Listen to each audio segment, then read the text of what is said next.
30 days into this 60-day experiment, I wasn't getting very many views. Normally, I would have given up by then, but the whole goal, again, wasn't views or subscriber counts. It was to count uploads, not views. Right now, you're getting 12 million views per day on YouTube Shorts. And climbing. Day 35 rolls around. One of those videos hits 750,000 views. All those previous videos all started to climb as well. When a person says, I'm too busy to do this, it's just not a priority for you. Total time every day it takes then right now? 20 minutes, because I'll open a pack, right? And hitting it on every platform. And hitting it on every platform. Oh my goodness. One of the biggest opportunities for growing a following right now is YouTube Shorts and short form content. And we have really the leading expert on the podcast today, breaking down tactics, breaking down the mindset, the philosophy. So if you want to get views, if you want to grow subscribers, and if you also want to earn more money in your online business or get known, if you're starting from zero, lock in, because this podcast with Pat Flynn is an absolute game changer. Pat Flynn is an entrepreneur, author, and content creator who's built millions of subscribers and generated billions of views across his platforms. And today, he's breaking down how you can apply the lessons he's learned to grow your own brand. Pat Flynn, right now, you're getting 12 million views per day on YouTube Shorts. And climbing. It's crazy. And climbing. It's crazy. And this is on a new channel that you started just a year and a half ago. Yes. So I need to know all your secrets, all the things you never shared, and your whole short form playbook. I'm here for you, man. But first, tell me the story. What is this channel? What's the vision? How did it start? Yeah, so I have a Pokemon YouTube channel that was all long form. In fact, I was here at this event a couple of years ago and talked about how short form is kind of a waste of time, right? You can't build a relationship 60 seconds in just 60 seconds, but I was wrong. You can do that if 60 seconds happens every day, right? Across an entire month, that's a whole half hour of time with somebody, and you're building a routine, you're building a habit of showing up daily, and if you can do it right, you become a part of a person's daily routine, and you show up in ways that you never thought possible. So although I had a long-form channel already, it would have made sense for me to just insert shorts into that channel. But again, I wanted to experiment, and I always use myself as a case study to try to teach other people. So I created a separate channel, didn't link to it from anything I had, didn't even put my face on it. And it was just, the whole goal was to go 60 days of opening a pack of Pokemon cards daily. And I record the voiceovers after, and whether it's a good card at the end or a bad card, I always just share it anyway. You know, a lot of other creators, they'll only show the good hits. But I wanted to be relatable. That was a big part of this. The R word, relatable, is so important today because everything is so fake and manufactured, right? So I said, okay, no matter what happens, I'm just going to go daily. 30 days into this 60-day experiment, I wasn't getting very many views. Normally, I would have given up by then because I'm like, oh, this is not working. But the whole goal, again, wasn't views or subscriber counts. It was to count uploads, not views, as my buddy Alex says. And so day 35 comes around. Now, by the way, day 30, although I didn't get a lot of views, there were a lot of things that were already happening. My editing time for these videos went from 45 minutes per video to about 15. How'd you do that? Go deeper on that. Just the more you do something, the more you learn how to be more efficient with it and optimize that. I learned the shortcuts. I started to build a library of all the sound effects and all those kinds of things. The other thing that was really helpful in this case versus the other experiments that I tried on TikTok and Reels and Facebook is that I had a format that was repeatable. I had a structure, and I made it episodic. And that is the secret. The secret is in the series. In fact, this even goes back to the first time I really got interested in a weird TikTok. And it was this guy named Guy Kicking Rocks, or Guy Who Kicks Rocks, I think is the name of the channel. I saw a video, and it was literally a guy just kicking a rock and said, day 1 of kicking a rock until it becomes a sphere. I was like, this is the stupidest thing. Little did I know, 60 days later, I was watching this thing transform, and I was so emotionally invested in this rock becoming a sphere, and he would kind of track its weight and all this stuff, and it's just like, what is happening here? Why am I so interested in this? It's because there was something to look forward to, because there was anticipation, because I wanted to see what the end result was. And that's something I wasn't incorporating into my previous shorts. But this time, I mean, kind of inherently in a pack of Pokemon cards, there is a mystery in each one. You don't know what you're going to get. So that was kind of helping me. But again, I wanted to continue to try to get to 60 days. Also by day 30, I had 30 pieces of data from 30 previous uploads to tell me, well, what kind of worked and maybe what didn't. Such as I noticed that when I was in person at a card shop and I had that transaction to purchase the pack that I was going to then open, those videos often performed a lot better because there was something different. Most people would just start at their desk. Me, I was starting in an interaction, and you were kind of there with me as it was happening, And then we go and see if it was worth how much I ever spent. Usually, by the way, spoiler alert, it's not worth it to open it. But it's entertaining and it's fun, and I love Pokemon and I'm deep in that space. Day 35 rolls around. One of those videos hits 750,000 views. Kind of just, I mean, it wasn't like anything drastic that I changed. It just so happened to catch that day. And it did incorporate those changes that I made previously. It was done in a card shop, and I, started to get familiar with getting quicker to the hook and retaining people. 750,000 views. All those previous videos all started to climb as well because a person would find that new one, and then they'd go back and find the older one. And it's very scrollable. It actually is a short show you could watch daily, but you also could binge the show right. really easy. And people were telling me they were doing that. After a couple days later, they said, I've watched every single one of these. I can't wait till tomorrow. Right? And that is the secret to growing followers and subscribers on these channels. It's what happens next. I wasn't providing that opportunity to wonder what was going to happen next or that curiosity before. This time it was baked into this. And then by day 60, I was like, okay, I'm going to keep going with this. And today I'm on day 647 straight. And we are seeing about 12 million views per day across all platforms, because it's not just YouTube Shorts anymore. I take that same video and I publish it on Instagram as a reel. And that same video also goes on now Facebook. It also goes on TikTok. It also goes on Snapchat, and across all of those platforms. It's funny because sometimes a video will do really well on one and kind of not perform extra well on the others.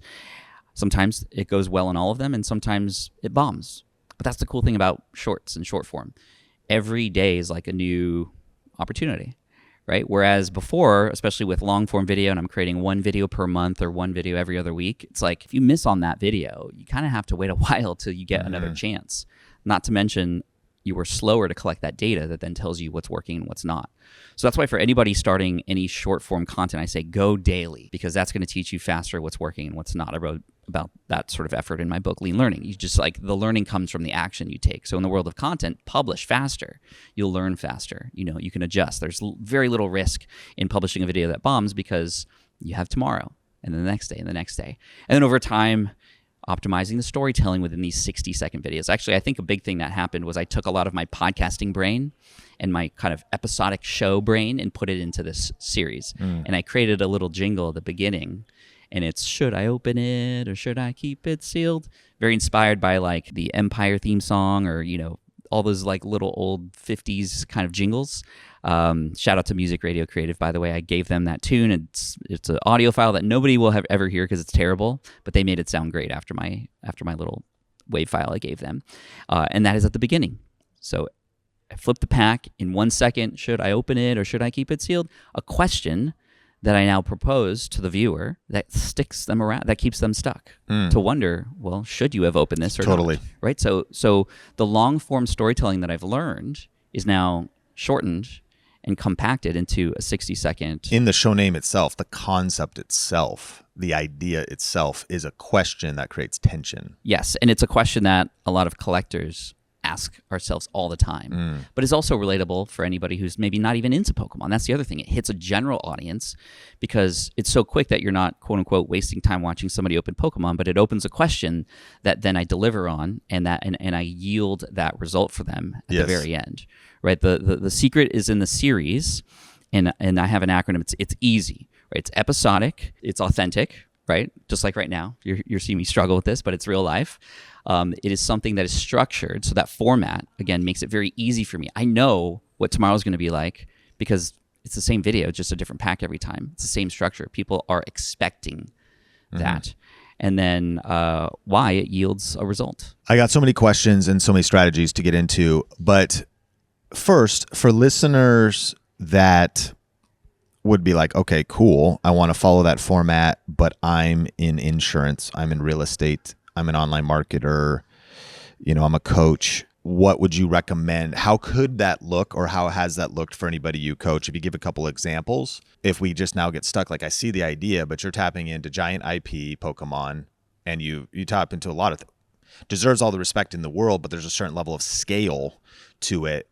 So what is the format to get a business owner, or entrepreneur, or content creator all the way to their concept for what they might do daily for short form? Yeah, I got you. So you want to think about what is your target audience, because that's important. You don't just kind of create randomly, because it's one thing to go viral and get millions of views, but then like, so what? Yeah. right? So for your target audience, think about what is a goal that they have, what is an urge that they have, and how do you reverse engineer that into a challenge or a series, right? For example, I know somebody who's teaching people how to public speak. So he's got students of his recording themselves daily, talking to the camera. And the hook is day one of speaking or of trying to learn how to be a public speaker without any filler words. Day 2, day 3. And it gives you something to look back on to see like... And is he the speaker or he's got videos of his students? He's the speaker. Oh, okay. But he's got his students there, and then he gives a tip at the end, right? Whereas traditionally, a person who is maybe teaching that would start a video by saying, hey, my name is so-and-so, I'm a professional speaker, and I'm going to give you a tip on how to be a better public speaker and remove filler words. And then they go, like by then, people are gone. Yeah, that's such a long... Right? Yeah. Start the video in the middle of the story. That is the big secret with educational content. Don't set it up. Just go right into it. So already you're seeing somebody going through a transformation and maybe struggling because it's in the early days. Or, especially with that hook, it's like, well, let me see. Are you going to add any filler words today? I don't know. Yeah. So now I'm stuck, and I'm going to stick till the end because I'm going to see if this person's doing what they say they're going to do. And then the educator comes in at the end and says, oh, you did a good job of those kinds of things, right? So that's a really cool way to feature a student to then come in with some education in the middle of a story that builds, right? And then after 30 days, they can go back to the content from day one and go, here's how much you've improved. Yeah. And now, of course, with any marketers, we want to show the transformation. It just took 60-second spurts for 30 days to show it versus one long video, which people don't have the time and attention for. Interesting. So I'm curious, your story is so cool, but you went in with a lot of clarity. It became like a second channel. You've started multiple YouTube channels. You've got the whole smart passive income business side of things you've all done. This whole new era, you're like taking over the Pokemon world.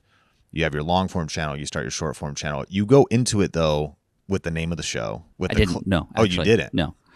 So it took 6 days to discover the should I open it format. So what did you name? You named it all Short Pocket Monster? Yeah, because I have Deep Pocket Monster, which is my main channel. Keep it on the same brand. And then it was like, well, these are shorts.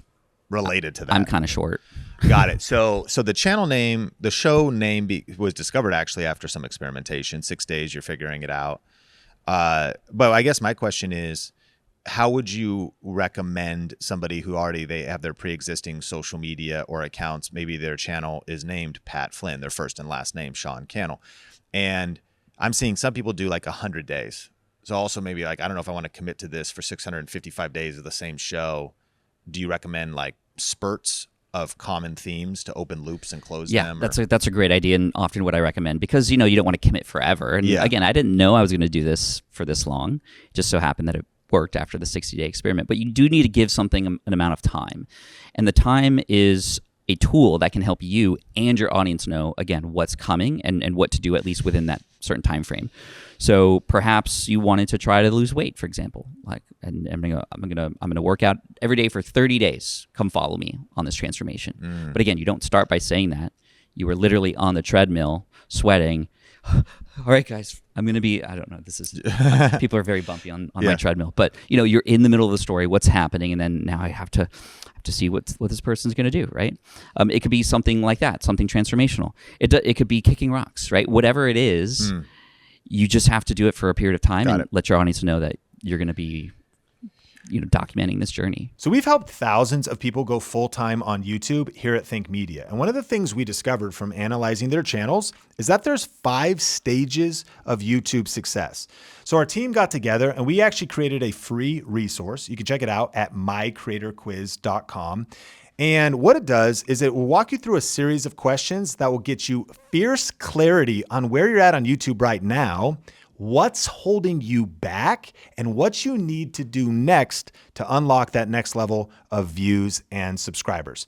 So it only takes about 3 minutes. It's entirely free. Just go to mycreatorquiz.com or click the link in the show notes. All right, let's dive back into the podcast. Are you a proponent of starting fresh channels? If somebody's debating if they want to start a new channel or not, you started a second channel. I did for experimental purposes because I knew if I put it on my existing channel, people would go, well, this is only successful because your other one. What's really funny is I started the second one, and that one is now outperforming the long form in terms of views and subscribers. We're at 2.7 million subscribers now in a year and a half. Yeah. 2.2 on the long form one. It's different audiences though. There is some overlap, but there is a large number of people, a large population who do not even know I have a long form channel. Interesting. And that makes sense. Because there are people who will only consume the short form stuff, right? And this is really, really important to understand. The content, especially for educators who have long form content, and you take these clips out, and right, you're trying to get people to watch these clips and then subscribe to the bigger thing,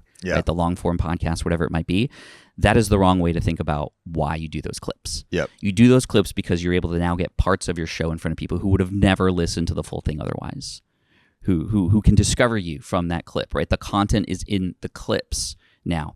When I get recognized in public now, most of the time it's like, I watch your shorts, not the longs. Hang on though. Are you doing shorts of your long form videos as well? No. I am now. Okay. I am now. So like any special moments. What do you mean by the content is in the clips? Meaning the special moments of long form content is where people could discover you, but your show of opening packs is different than that. It's different than that. Yeah, I just went on a tangent for those who maybe have an opportunity to do short form with pulling from existing long form content. And the big idea is that if we want to reach new people and strangers need like a low commitment. That's why 30 seconds. That's why these short form is it gives. And if you do it well at scale, not everyone's going to move over, but it's a chance for them to get to know you. For sure. Yeah. And again, they wouldn't have found you otherwise. Yeah. You have that content already. You could publish a clip daily and maybe use a tool like ManyChat to grab those people who are interested in what you have to offer and move on the them platform from like Instagram to over. email or something. Yeah, exactly. Okay, so I'm curious if you were to do a case study with your advice, algorithmic advice to me, and I think that every listener, I'm shocked how much I get this question. It happens a lot. Okay, Sean, I already have a YouTube channel. It's been 3 years. It's been 5 years. It's been 10 years. I haven't really done anything with it. The channel's maybe kind of confused. And do I start a new channel? I've already uploaded 400 videos on the other channel though, and I started it. Do I start it there? And then my traditional advice is kind of like, well, if you were going to start, you were doing like gardening channel and now you've moved into real estate and you're trying to, and you have subscribers. It's too different. The algorithm would definitely be confused there. But if it's a personal brand or something, so like you've always kind of talked about the same thing, the channel is aligned. But now if we use me as a case study, I'm curious, and this kind of is a tangent into short form in general. Do you think I should start a new channel if I was to start focusing on, let's say, something like something related daily to the Bible? I'm a Bible nerd, read the Bible all the time. Yeah, I love that. Leadership principles from the Bible, the faith principles. And I have a YouTube channel that has over 100,000 subscribers. That is my first and last name, Sean Cannell. It is total chaos. Like it's like cooking videos. I interviewed Benji's daughter, Juliana, went viral. It's like all over the place. Not Bible related stuff. Those things. There's 1 or 2 Bible videos on there. There's random. I vlogged for 60 days. It is a lot of things. And it's, 16 years old. Okay. So there's that channel. Then there's like my personal Instagram, that, bio is like, I help people grow on YouTube, get my book, YouTube Secrets. And I do personal stuff there. And so the question then becomes is, I don't want to launch anything new at this exact second, but that what I'm describing is something I will 100% do someday. And my thought would be, would you start like a new feature account if you were me? And if you were to start short form or long form, but the interest, actually, you got me peaked. I would do short form videos because that makes a lot of sense. I think people would take short hits of maybe what does the Bible really say, or like something from the Bible. Okay. You have maybe enough context to say, yeah, you could build it up on your personal brand channel. You could go all in on your Sean Cannell. You might want to do something else with that. Or would you start a fresh account? And for listeners, it's also kind of dovetails over to how you see algorithms and how algorithms learn now if they've got baggage from the past versus fresh accounts. I'm not anybody who works at YouTube. I know, and I happen to be in a Discord with the people who work on the algorithm, but I don't have access to that, like what and how that works exactly. From everything you've just told me, it would be a new channel 100%. And it would be like a new Instagram account. A new Instagram and account. a new YouTube channel. Correct. You can reference this new account on your existing platforms, right? For those who within that group are interested in that. And I think that's the way to go about it. The major thing to think about here is from the audience's perspective and how, like, you can just replace the word algorithm with audience.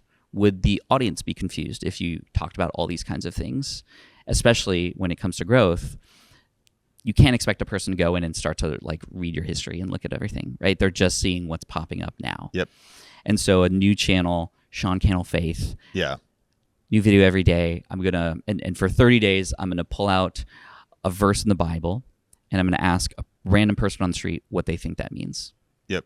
Oh, yeah. Right? Boom. You have 30 days of content. You have this interaction. It's different. We're getting you to help a person or the audience understand maybe or how to interpret these things. And then you can relate it to something personal if you'd like. Yeah. That's how I'd go about it. Yeah, it's a genius idea. Now, on my Sean Cannell channel, there'd be subscribers that are disengaged. There'd be subscribers that actually would be interested in that because they did just subscribe to me and they would either unsubscribe or not. But there also is a lot of confusion. So even if you replace algorithm with the word audience, I feel like in some cases there's almost this argument like subscribers don't matter. They almost become like inactive. And then I guess my point is if you wanted to leverage that asset, like as that sits there, I sometimes wrestle with, and I think this is the exact thing people feel.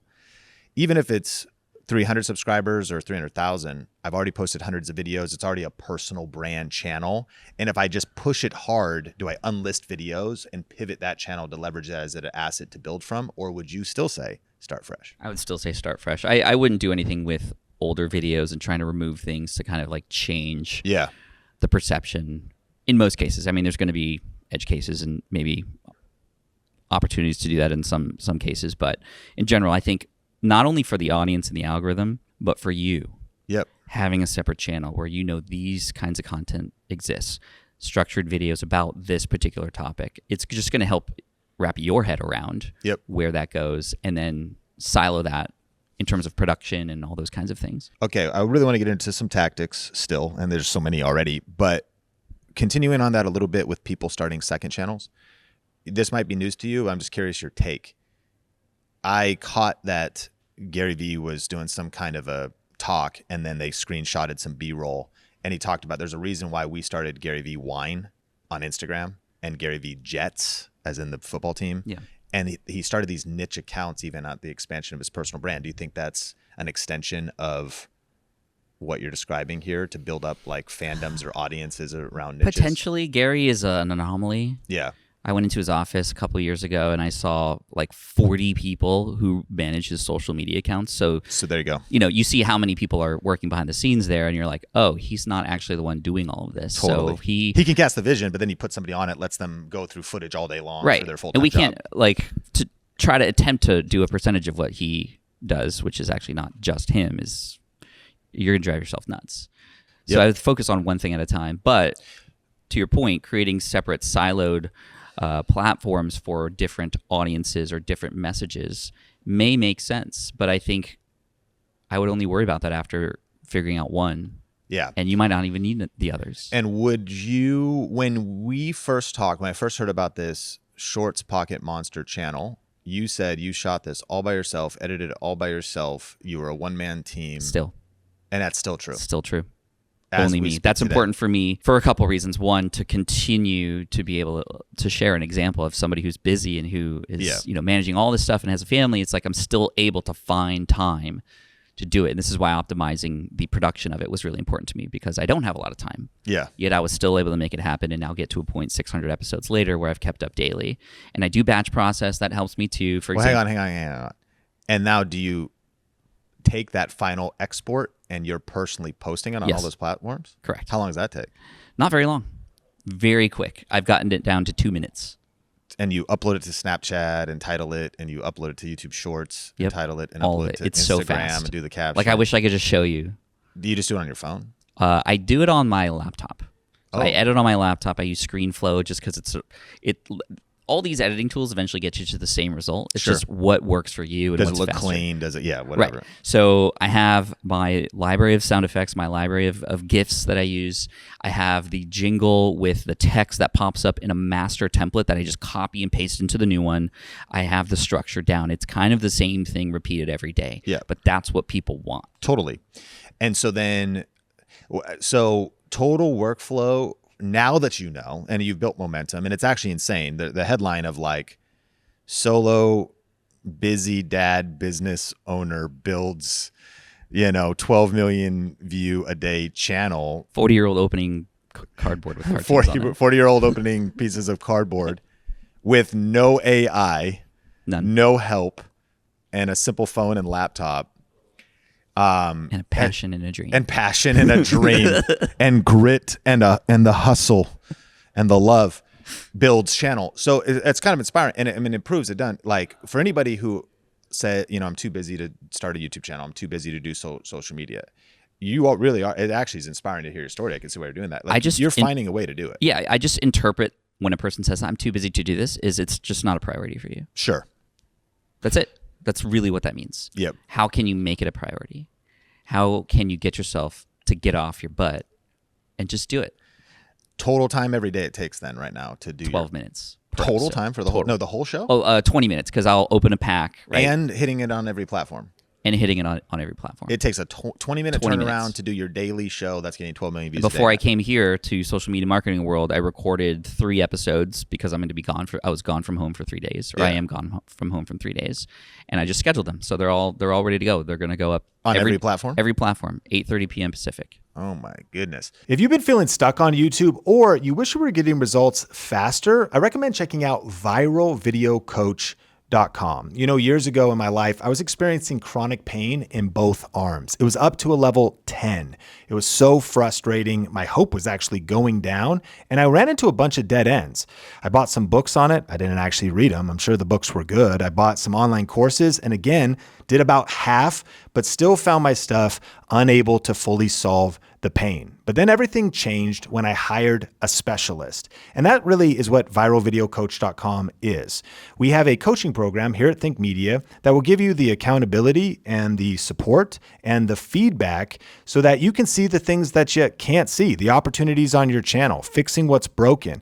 And whether you want to start and accelerate, or whether you're an expert and a business owner that wants more leads and customers and just wants the shortcut to doing YouTube right. So just go to viralvideocoach.com, fill out a short form, and then we'll walk you through all of the next steps. There's a link in the show notes. You could use that as well. And with that, let's dive back into the podcast.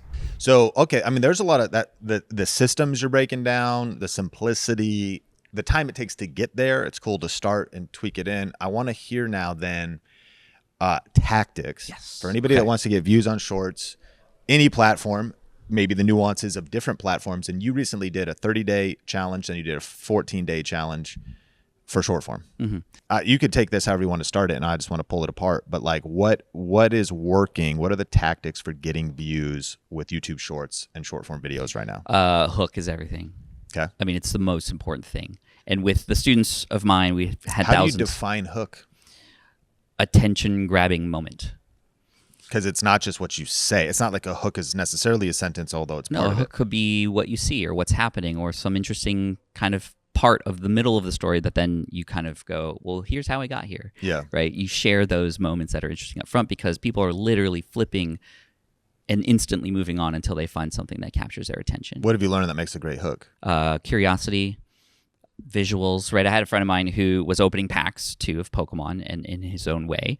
And he was just starting by showing the pack and talking and then opening it. And it took him like 12 seconds to get to the point where he was opening the pack, which is what we all want to see. But we said, well, what can you include visually up front that would stop people and then give you permission to now talk for 12 seconds and then open the pack? Well, he started filming himself going to Target, and every video starts with him pulling something off the rack.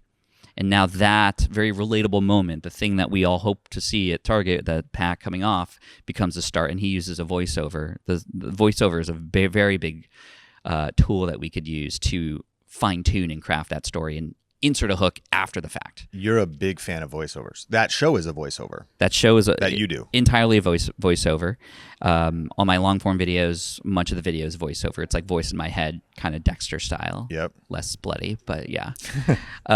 And that is great. Different target audience. Different target audience, yes. That allows us to craft the story after everything's captured. On the long form, which I know is going to be a separate topic or discussion, we capture hundreds of hours of content across multiple cameras, right? Then it's about pulling out those best moments and putting them into a story, and the voiceover becomes the glue between that. So it's less vlog and more you're with me here, and you get a voice inside my head, or the voice inside my head. Anyway, going back to shorts, the hook, right? So practice the hook every day until you get that framework and structure that is repeatable, because that is when a person will now start to follow, because they follow not because they liked a video. I think there's a big confusion here. A lot of people go, hey, if you like the video, please follow and subscribe. It's like, that's what a like is for. People follow a video because they want to know what's coming next, or they want the same thing that's going to happen tomorrow. And this is why daily is important too. I love shorts because it's, to me, like fishing. I love fishing. I love to go fishing. Imagine going fishing, you put the perfect bait on the perfect hook, and you cast the perfect cast in the perfect conditions with the perfect retrieve, and then you don't get a fish, which is pretty often.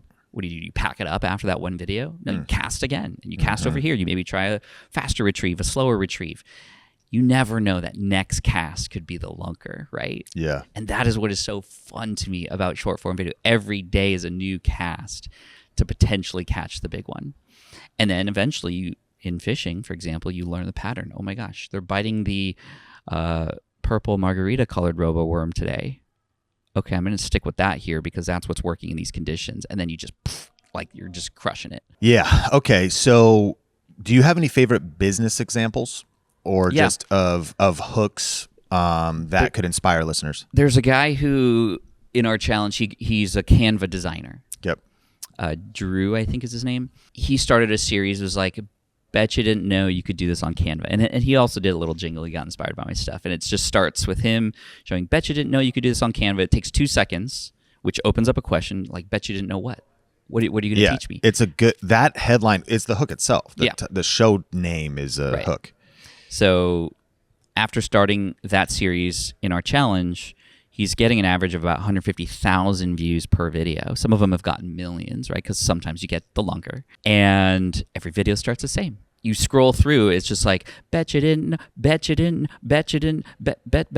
It's the same hook every time. But the education comes after that.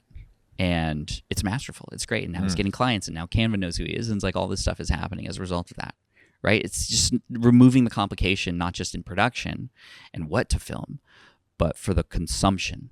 It's easy to know what's coming.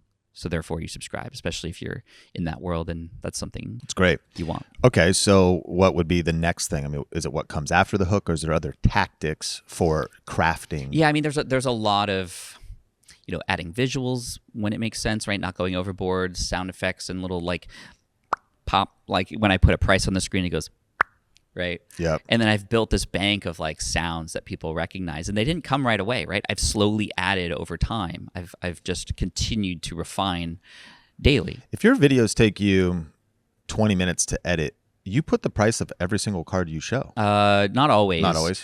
On a more vintage pack that's slower to open, yes. Because okay, yeah, every those are card the ones I has watch. Value, right? Yeah. But if I'm opening more $3, modern stuff, $4. it's just the last one. Yeah. Okay. So does that take a little bit longer? You have to use some sort of way to source the info? I have an app, and it just,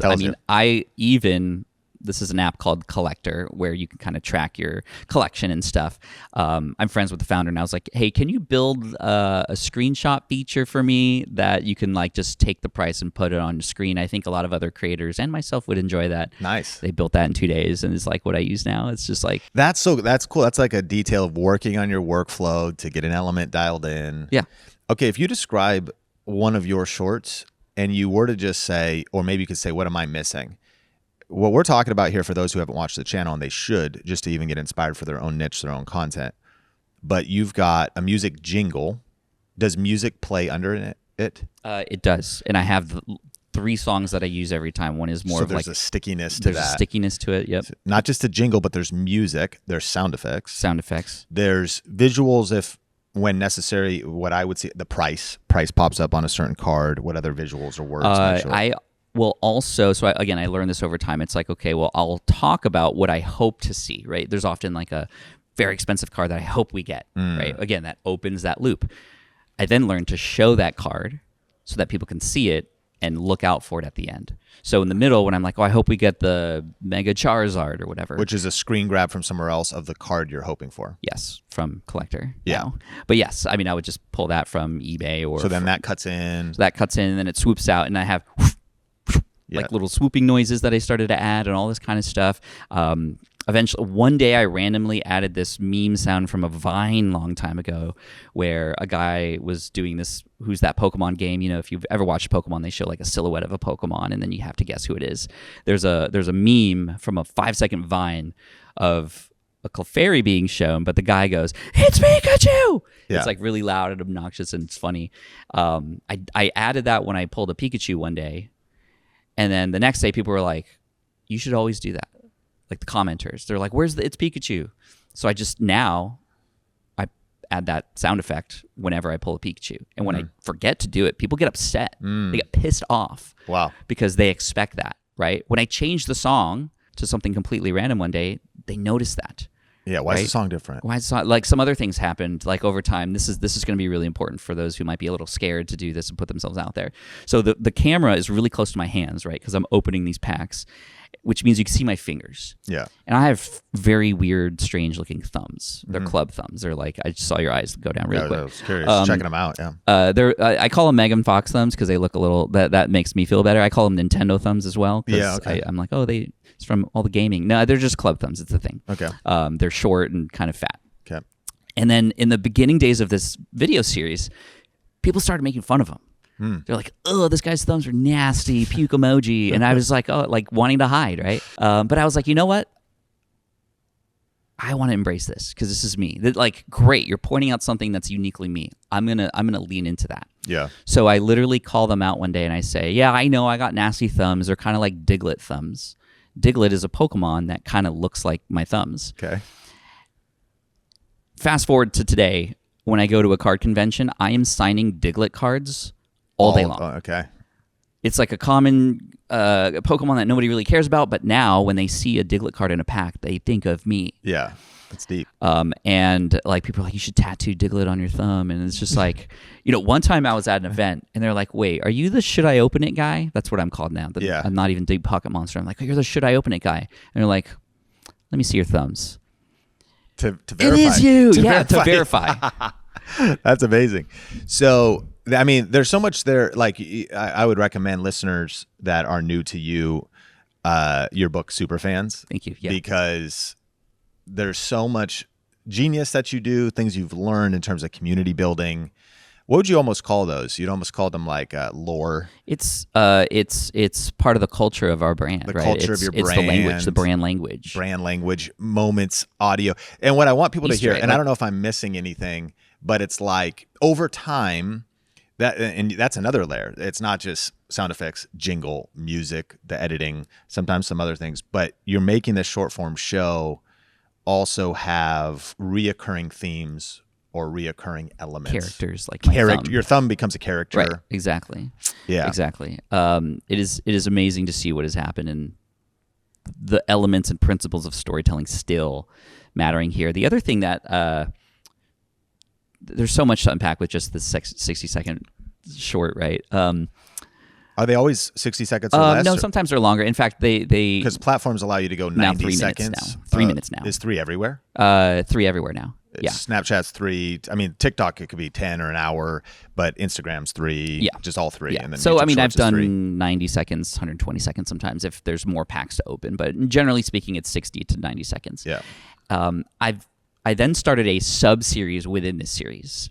Okay. So on Sunday, I have what's called Burning Shadows Sunday. Burning Shadows is a set of Pokemon from 2017. It was released. It has like the worst pull rates. Okay. And it has a particular Charizard, a rainbow rare Charizard in that is very hard to pull. And I got inspired by a creator from a long time ago who did the same challenge, but not in short form. It was like at the end of every video, he would try to open one pack to find this Charizard. How much does one of these packs cost? Like $20. Okay. That's expensive though. So It's expensive in the world of Pokemon, yeah, but everything. $80 a month to do it every Sunday. a week. $80 a month, so 20 times 4 Well, I'm opening like 4 to 6 packs per week of the black guy, though? of the Burning Shadows card. Burning Shadows Yes. people. So it is now. I'm on pack 400 and 16 Of Burning in Shadows. this series without yet having found this Charizard. Sure. Every Sunday. But how rare is the Charizard? Super rare. You might be doing this for 10 years. That's what a lot of people You think. may never pull it. But I'm doing exactly what I want to do. I'm building anticipation. I'm here. I need to know. It's disappointing. People have renamed it Burning Wallets Sunday. Yeah. They say it's never going to How much happen. is the card worth? Like $400. It's like it's not even a ton. I could have bought 20 of them by now. Interesting. Right. And yes, I know I have a little advantage because I have access to these cards and I can pay for them. But Yeah. again, the whole point here being a sub-series that people can expect on Sunday that I got to tune into my show. Like, hey, honey, my show's on. Yeah. Right. I literally get that comment. My show is on. So good. The other thing about this and something in a brand and in storytelling is you have a rival. Yes. I have a rival. Okay, hang on. So I've also heard, like, there's a good book from Patrick Bet-David called Choose Your Enemies Wisely. And it's been said in marketing that you should have an enemy. Is that the same as a rival? A rival is maybe a friendlier enemy, right? Where with a rival you might have beef with This is different then. This is a different concept than what I'm saying. Yes. A marketing enemy or the thing that you're Like against is maybe not the your same thing. enemy is AI, right? So that's your positioning. Right? When I That- watched one of your recent long form videos, which recommend people subscribe and that'll be coming out on the channel as well, and we'll have a whole separate conversation. But I feel like your rival is your son. he has become a rival, yes, on Yeah. that, right? Because he's quote unquote stole Charizard from me, and we're just passing it back and forth. Yeah. Another rival on the long form channel is Time, and we personified Time by buying a kitchen timer and putting googly eyes on it and naming it Steve. Yes. Why Steve? Because that's kind of a name you can get angry at, right? Steve. It Yeah. has that like sting on its side of Steve's out You there. carry Might be this listening. character around with Right. you. Yeah. And now we have merch. But- Steve merch.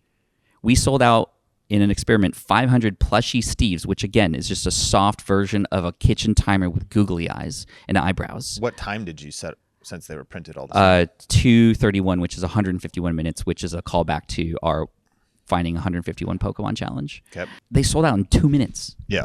The plushy Steves. It's crazy. Another part of the brand culture and the character. Anyway, on the short form channel, I have a rival, which is sort of like a friendly enemy, where with an enemy you might have beef, a rival you might have pork, and that's what we call it. My buddy Alex and I, we kind of go back and forth, and we kind of dig at each other in our own, because he does a daily channel as well. So any reference to him would be like an insider reference. He's not actually on the channel. He's not on the channel at all. No, but the reason why we have this quote-unquote pork, if we want to call it that, is there is a set of Pokemon out there called Team Up. And in this, there is a very, very expensive card called Latios. These two Pokemon make like a heart shape. So he's named this card the Lovebirds card, right? That's just like the nickname for it. And he was like, I'm going to get it first. And I was like, no, I'm going to get it first. Well, I ended up getting it first. And he still has yet to get it. So every time I reference anything related to that set or this card or those Pokemon, I do a little dig at him. I put a screenshot of his face crying, or I just kind of mention it. And then he has now called me Deep Diglett Monster and talks about my thumbs in a kind of not a really nasty way, but like he just, again, we pass it back and forth. And the crowd loves it. Yeah, makes they sense. love this back. They're like, I live for this rivalry. It's like this is the friendliest rivalry, and I can't wait to see what the next part is going to be, right? And we've even gone on stage in person together now because of this rivalry. We've been invited together to speak and talk and teach about YouTube and shorts, and we talk about our rivalry. And again, we'll do a little digging and kind of elbowing each other when we're there kind of thing. And it's just become a friendly rivalry that people can enjoy, and another insider thing for people who watch daily, right? It's powerful. I mean, I think I don't know if you'll love these examples, but I think they illustrate. I think Jake Paul and Logan Paul, as controversial as they are, have used rivalries against each other to hack KSI, right? Yeah, and then they went together into Prime, and then you start thinking about that. You think like, I'm sure there's a level of authenticity to it, but they're also master media people that they sometimes structure. And UFC and WWE has thrived off that. That as people start ramping up to a fight, right? So then there's that rivalry, or even in like maybe Drake versus Kendrick, and any kind of rivalry makes both. It gets people invested, it gets people interested. Right. A minor detail is that, see what I did there? No. Is that it doesn't have to be a rivalry. Just, I think the important thing are these, the brand language that you create over time that people who are on the inside know about, Mm-hmm. people on the outside wonder about. Interesting. It's just like the secret menu at In-N-Out. Yeah. If you ever come to the West Coast and somebody takes you to In-N-Out, they're going to tell you about the secret menu because they want to be the one to tell you about the secret menu. Yes. And getting your fries animal style with onions and cheese on it, like all that kind of stuff. Those things help the brand because people talk about it because they know something that others don't, which is a chapter out of Superfans. Like this whole Pokemon thing is literally a case study for everything that I taught in Superfans. Superfans was written before I even got into Pokemon. I'm just And you had already done demonstrating it, that. but now you're doing it like 100x. You just keep building on it. Yeah. It's powerful. Okay, kind of lightning round, talking about short form. What's the biggest mistake most people make that's killing their views on short form content? Paying attention to the views too early. Mm. You think, oh, I'm a failure. This is never going to work. You have to stick with it. You have to give it time. This is why a 30 to 60-day experiment works really, really well because it doesn't matter what happens to the views. You keep going because that is what you can control. You can control the uploads. You can't often control how those uploads get seen or perceived or how the algorithm treats them, right? And if you base your success on something that you cannot control, I mean, that's not a great place to be, right? So you can control how much you upload and then give yourself a chance at least to get to the point at which you can then assess whether you want to keep going or not because you've stuck with it for that many days. And like I said, day 35 is when things took off for me. So just get started, get out of your own way. And the other thing is over-perfecting and trying to make it look really nice. Yeah. Right. It's like I need the best camera. I need the perfect editing. I need like some of the stuff that goes most viral and sees the most discovery is just the most raw. It was super stuff. raw, for sure. There's a guy who had a channel called Sailing with Phoenix. This guy who worked a corporate job at a tire company, he quit. And his first video was like, I'm quitting my job. I hate this life. I'm going to cash out my 401k and I'm going to buy a sailboat. I don't even know how to sail. And I'm just going to sail to Hawaii. Well, he did that. And he had the whole world watching. He gained 2 million followers in a week. Yeah. Cross-platform because day 1 of sailing to Hawaii with my cat. Day 2, his cat's named Felix. It's gnarly. I mean, the thing too is like, at some point that's no longer a shorts tactic. It's like just an incredible story. Correct. Yeah. And everybody was so inspired. They were And I mean, following it him. took the risk and the time and the energy for him to do it. He actually did it. But his videos weren't perfectly Sure. produced. Whether you're kicking rocks or literally having a life-changing moment, that could all be captured in short form. And as long as it's consistent, right? You can't build a relationship with anybody if you're not consistent. Yeah. And you have that courage to show up, then you have at least a chance for things to happen. Genius advice. If people want to build a relationship with you, where can they find you? I'll put links in the I like description. Pokemon cards. You can, if we want to start a relationship with me, just send me over some Pokemon cards. No, just kidding. Long walks on the beach. Deep Pocket Monster and Short Pocket Monster on YouTube, probably the best places to go to literally see a lot of this in action. Yeah. Right. And then Pat Flynn on all social media channels. Amazing. And Think Media Podcast, like, rate, share, review this one for sure. Subscribe because there's going to be a future conversation with Pat Flynn all about long form, and he crushed it in the short form here. I want to just thank you for being a part of this community. Until next time, my name is Sean Cannell, your guide to building a profitable YouTube channel. Keep crushing it, and we will talk soon.